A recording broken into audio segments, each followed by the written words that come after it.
अस्सलाम वालेकुम गाइस, कैसे हो तुसी सब ठीक हो।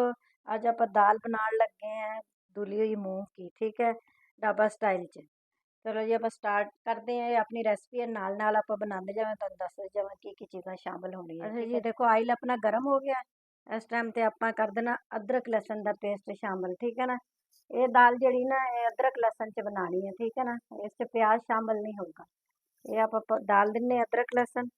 आप थोड़ा जिहा भुनते हैं, बस थोड़ा जिहा आप इहनूं करांगे, ज़्यादा लाल नहीं करना। ठीक है, इहनूं थोड़ा बस भुन लईए ते तुहानूं दिखाने हैं। ये अपना मेथी दाना है, ये अपनी सब्ज़ मिर्च ये शामिल कर देनी आप। ठीक है, सुट देनी है आप इहदे विच। इहनूं थोड़ा जिहा हिलाइए, मेथी दाना थोड़ा जिहा अपना कड़क जे। फिर आप सुट देना इस विच थोड़ा जिहा साबुत ज़ीरा, थोड़ा जिहा जाएगा इस टाइम से शामिल करना, पहले नहीं, बाद सालन च पहले डालना पैंदा है। ते बस इतना। ठीक है ना, जितनी भी मैं चीज़ां लई हैं इस चम्मच नाल लई हैं। ठीक है ना, ये चम्मच है मेरी छोटी। चलो जी हिलाने आ इहनूं, हिला के हुण बस अपना लहसुन थोड़ा थोड़ा लाल हो रहा है। चलो जी देखो, आप टमाटर डालता है इस टाइम पे, टमाटर का पेस्ट डालता है, शामिल करता है। आप इहनूं थोड़ा जिहा हिलाने आ, थोड़ा जिहा पक जावे इस विच ते फिर आपां इहदे विच ना मसाले पिसांगे। ठीक है, ये अपना थोड़ा जिहा जे विच पक जांदा ना अपना टमाटर, ते फिर आपां तुहानूं दूसरियां चीज़ां दिखाने। चलो जी इस टाइम ते पता की होर सुट्टना, ये अपनी है सूंड। ठीक है ना, इतनी जी ये शामिल कर देनी, थोड़ी जी सूंड शामिल कर देनी है।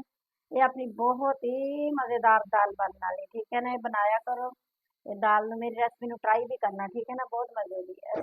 ये सिर्फ ने अपना ये है नमक। ठीक है, ये मिर्चा 2 चम्मच, 2 चम्मच ही नमक दे, ये हल्दी है आप शामिल कर देनी है छोटी चम्मच। दोबारा फिर दिखा रही, ये वाली चम्मच है मेरी। ठीक है, दो दो लई है, हल्दी दी एक लई है, ये शामिल करती। ये आप हिला लीए ते जायकेदार अपनी दाल बनने वाली है, मज़ेदार ढाबा स्टाइल च।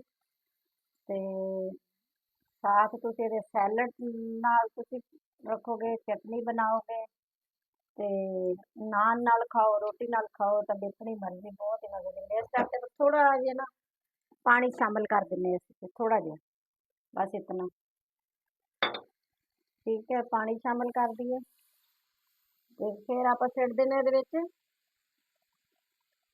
कुटा हुआ धनिया और ब्लैक मिर्च। ये आप पाते ये अपना है जीरा दरदरा कुटा हुआ, ये शामिल कर देना।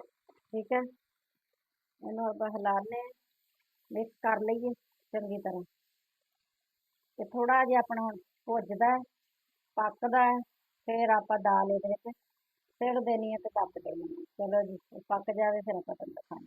चलो जी देखो, मसाला तैयार हो गया अपना बेहतरीन। मैं इस च प्याज नहीं शामिल किया, तुहानूं दस रही हूं दाल च प्याज शामिल नहीं करना।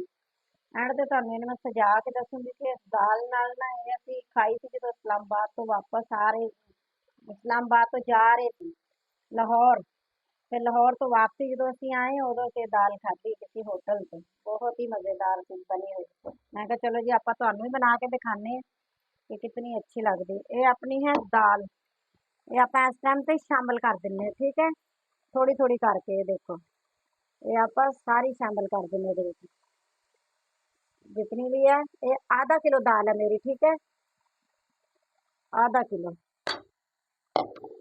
ये आप इसमें शामिल कर देंगे।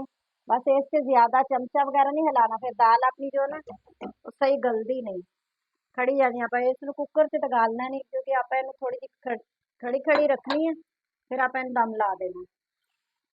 ठीक है, इस दाल से ज़्यादा पानी नहीं जाएगा और ज़्यादा चमचा नहीं हिलाओगे इस विच, ये दाल वगैरह फिर गलदी नहीं इस तरह। कुकर च तो तुसीं जिस टाइम इहनूं सीटी लाओगे इतनी नरम हुंदी है दाल, ये फौरन गल जाती है। ठीक है, थोड़ा जिहा मैं पानी होर शामिल करूँगी ते फिर आपां इहनूं जो थोड़ा जिहा पक जाएगा फिर आप इहनूं दम ते लावांगे दाल नूं। ठीक है ना, ते मैं अद्धा कप होर डाल दूँगी, 1.5 कप डालना पानी का बस। चलो जी आप पानी डाल लिए, थोड़ा जिहा इहनूं पका लिए, जदों दम ते रखांगे फिर तुहानूं दिखावांगे दम ते किवें रखो। इस टाइम ते आपां लाना दम, जदों अपना दाल इतनी गल जाए तकरीबन इस तरह दी होए, फिर आप दम ला देना इहदे च। ठीक है ने, अपनियां सब्ज़ मिर्चां घट लाया होया मिर्चां। ठीक है, मैं इस ਇਹਨੂੰ ਆਪਾਂ ਇਹਦੇ 'ਚ ਹਲਕਾ ਹਲਕਾ ਮਿਕਸ ਕਰ ਦਾਂਗੇ।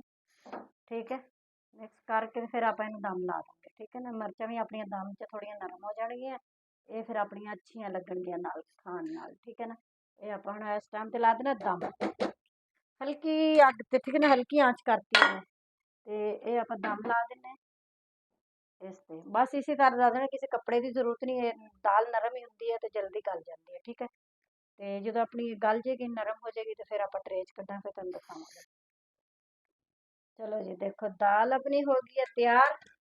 ਆਪਾਂ ਢੱਕਣ ਸਾਈਡ ਤੇ ਖੜਾ ਕਰਦੇ। ਇਹ ਹੈ ਆਪਣਾ ਗਰਮ ਮਸਾਲਾ। ਠੀਕ ਹੈ ਨਾ, ਇਹ ਆਪਾਂ डाल ਦਿੰਦੇ ਹਾਂ ਇਸ टाइम ਤੇ। ਇਹ डाल देना। ਆਪਾਂ ਸਿੱਟ ਦੇਣੀ ਇਹ 'ਚ ਸਬਜ਼ ਮਿਰਚ, ਸਬਜ਼ धनिया, सॉरी सब्ज धनिया सिट देने। ठीक है, ਅੱਜ ਗੱਲਾਂ ਬੜੀਆਂ ਮੂੰਹ 'ਚ ਅਜੀਬੋ ਗਰੀਬ ਨਿਕਲ ਹੀ ਜਾਂਦੀਆਂ, क्योंकि हमारे मुल्क 'ਚ इलेक्शन ਚੱਲ ਰਹੇ ਨਾ, ਕਸ਼ ਹੋ ਰਹੀ ਹੈ ਇਲੈਕਸ਼ਨਾਂ ਦੀ। ਤੇ ਆਪਾਂ ਇਸ ਟਾਈਮ ਤੇ ध्यान सारा उस साइड ते है भी कौन बनता है अगला वजीर आजम जो अपने मुल्क की हिफाजत करे, संभाले। देखो जी, अपनी दाल हो गई है इस टाइम तैयार। आप इनू कढ़ लेने ट्रे च। ठीक है, ते ये अपनी है ट्रे, बेहतरीन ते मज़ेदार ये अपनी दाल है। ठीक है, ढाबा स्टाइल च। ते ये अपनी तंदूर दी रोटी नाल लगेगी बेहतरीन ते मज़ेदार। आप सारी कढ़ लेंगे फिर तुहानू दिखा। चलो जी, दाल होगी अपनी बेहतरीन। आप सब्ज़ धनिया डालते हैं, खूबसूरत करते हैं। ठीक है, ते ऊपर आप डालेंगे इस टाइम ते धनिया कुटा हुआ थोड़ा सा, यदि खूबसूरती ना आप होर चार चांद लगाने। ठीक है, ते यह है अपना सैलड। ठीक है, खीरा, मूली, बंद गोभी, प्याज, लेमन, यह है अपनिया ब्लैक मिर्चा। ठीक है ना, ये आप ऊपर थोड़िया थोड़िया सैलड ते लेमन ते डाल दिन्ने। यकीन मनो, इतना मज़ा आंदा ना इस दाल नाल, इस सैलड दा, तंदूर दियां रोटियां गर्मा गर्म होण नाल, नान होण। चलो जी, मेरे चैनल नू लाइक करना, सबसक्राइब करना, शेयर करना। अल्लाह हाफिज़।